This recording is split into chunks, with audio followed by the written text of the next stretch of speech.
Hello guys, आज के session में हम डिस्कस करेंगे हीमोग्लोबिन। तो सबसे पहले हीमोग्लोबिन होता क्या है। हीमोग्लोबिन हमारा आयन कंटेनिंग कलरिंग मैटर है, कलरिंग पिगमेंट है जो हमारे आरबीसी के अंदर होता है, ठीक है। और इसका दूसरा नाम है क्रोमोप्रोटीन या मेटालोक्रोमोप्रोटीन, जिसके अंदर हमारा जो मेटल है वो है आयरन। हीमोग्लोबिन का मॉलिक्यूलर वेट है अबाउट 64,458। नॉर्मल हीमोग्लोबिन कंसंट्रेशन की बात करें तो अकॉर्डिंग टू एज ये डिफरेंट होता है। जैसे न्यूबॉर्न बेबी में at the time of birth ये 25 ग्राम परसेंटेज या फिर इसे आप ग्राम पर डेसीलीटर भी लिख सकते हैं, ठीक है।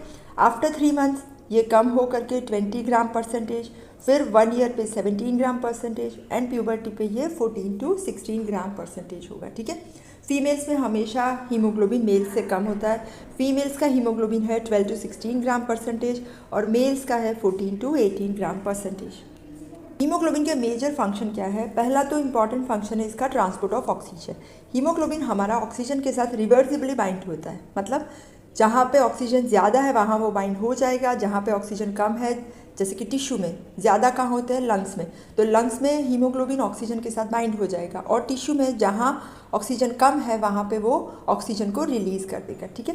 तो ज़्यादा ऑक्सीजन है तो वो बाइंड हो जाएगा और कम ऑक्सीजन है तो वहाँ पे वो रिलीज़ करेगा, ठीक है। और जब वो रिलीज़ करेगा तो जो हीमोग्लोबिन है उसे कहते हैं, जो हीमोग्लोबिन बनेगा उसे कहते हैं रिड्यूस्ड हीमोग्लोबिन या इसे कहते हैं फेरो हीमोग्लोबिन, ठीक है। तो पहला फंक्शन हो गया ट्रांसपोर्ट ऑफ ऑक्सीजन। दूसरा फंक्शन है कार्बन डाइऑक्साइड का ट्रांसपोर्ट। कार्बन डाइऑक्साइड भी हीमोग्लोबिन के साथ बाइंड हो करके कार्ब हीमोग्लोबिन बनाएगा, ठीक है। तो ये भी हमारा कंपाउंड है वो अनस्टेबल है, मतलब जहाँ पे भी ज़रूरत होगी वहाँ वो कार्बन डाइऑक्साइड को दे देगा, ठीक है। अभी हीमोग्लोबिन है उसकी एफिनिटी कार्बन डाइऑक्साइड के साथ 20 टाइम्स ज़्यादा है, ठीक है। कार्बन डाइऑक्साइड के साथ बाइंड होने की एफिनिटी उसकी 20 टाइम्स ज़्यादा है ऑक्सीजन से। और तीसरा फंक्शन है बफरिंग एक्शन। बफरिंग एक्शन मतलब हीमोग्लोबिन हमारा बफर की तरह काम कर रहा है, क्योंकि वो H+ के साथ भी बाइंड होगा तो ये एसिड बेस बैलेंस को रेगुलेट करेगा। हीमोग्लोबिन का स्ट्रक्चर, जो हीमोग्लोबिन है वो प्रोटीन है क्योंकि इसमें ग्लोबिन की चेन होती है, ठीक है। तो ये प्रोटीन है, सिंपल नहीं होता, कंजुगेटेड प्रोटीन है जिसके अंदर आयरन होता है तो इसे आयरन कंटेनिंग पिगमेंट भी कहते हैं।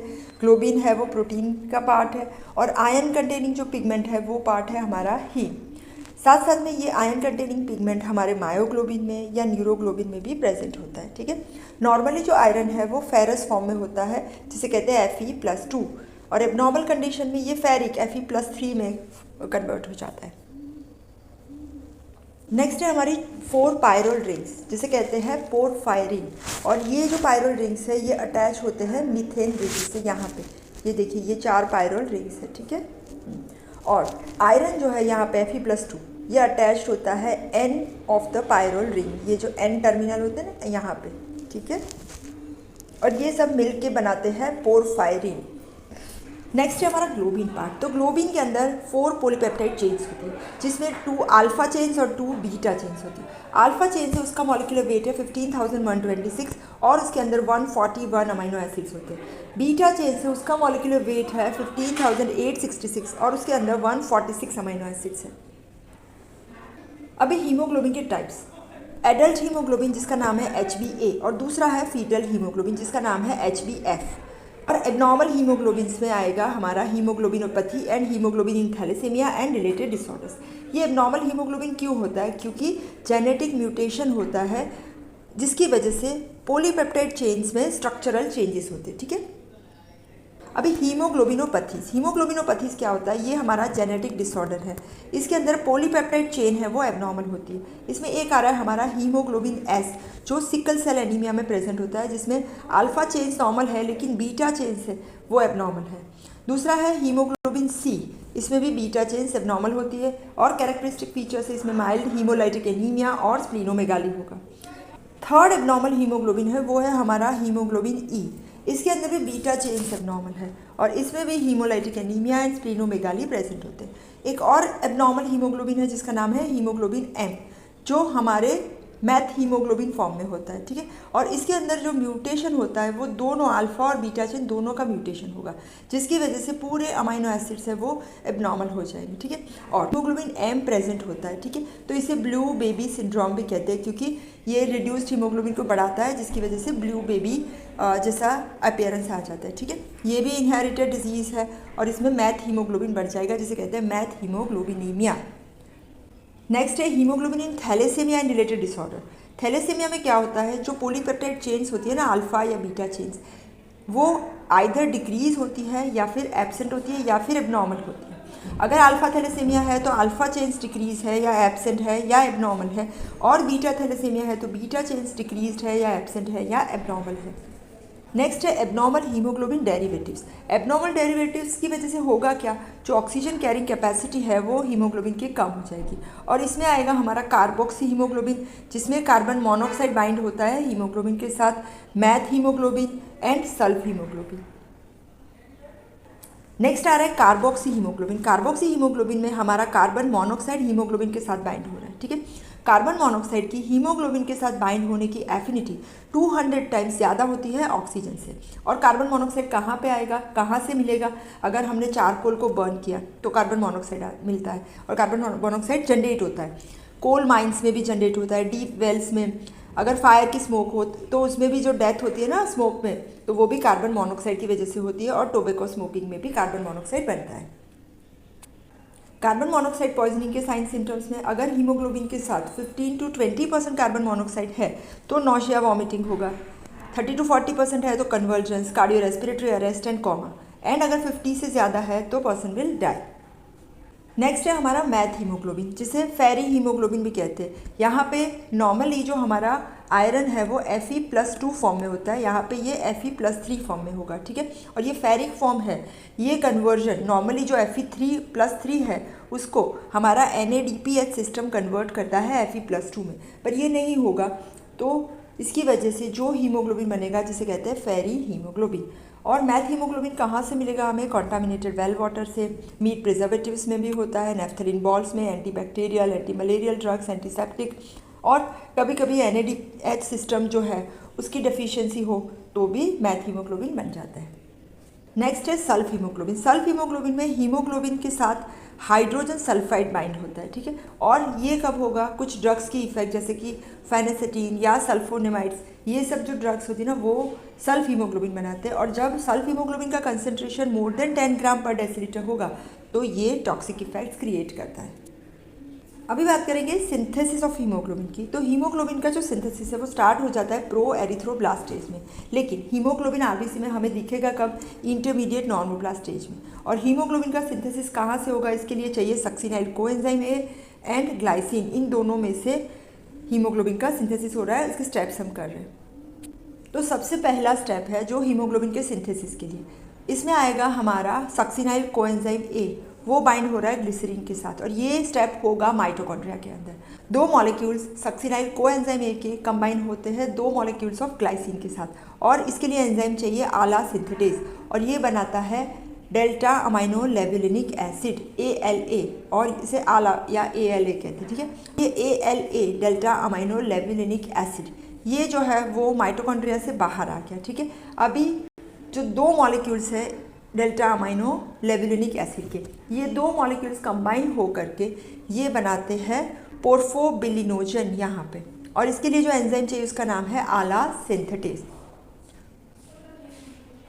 अभी दो molecules of delta amino levulinic acid के कंबाइन हो करके बनाते हैं पोर्फोबिलिनोजन, और इसके लिए चाहिए हमें आला डिहाइड्रेटेज, ठीक है। अभी पोर्फोबिलिनोजन उसका कन्वर्जन होता है यूरोपोर्फोबिलिनोजन में, और ये यूरोपोर्फोबिलिनोजन 1 है, ठीक है।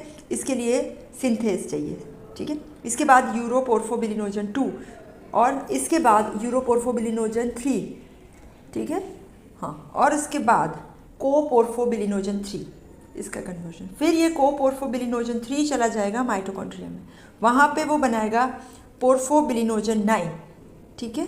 और ये पोर्फोबिलिनोजन 9 ये कंबाइन होगा आयरन के साथ, और ये बनाएगा हीम यहाँ पे, ठीक है। तो ये हो गया हमारा सिंथेसिस ऑफ हीम। और जो ग्लोबिन सिंथेसिस है, ग्लोबिन हमारी होती है पॉलीपेप्टाइड चेन्स, तो जो ग्लोबिन चेन्स है वो राइबोसोम्स में बनते हैं जो हमारे रफ एंडोप्लाज्मिक रेटिकुलम के ऊपर होते हैं, और ये चेन्स हमारी होती है alpha, beta, gamma and delta. लेकिन हमारे एडल्ट हीमोग्लोबिन में 2 अल्फ़ा एंड 2 बीटा चेन्स होते हैं, ठीक है। नेक्स्ट आएगा डिस्ट्रक्शन ऑफ हीमोग्लोबिन।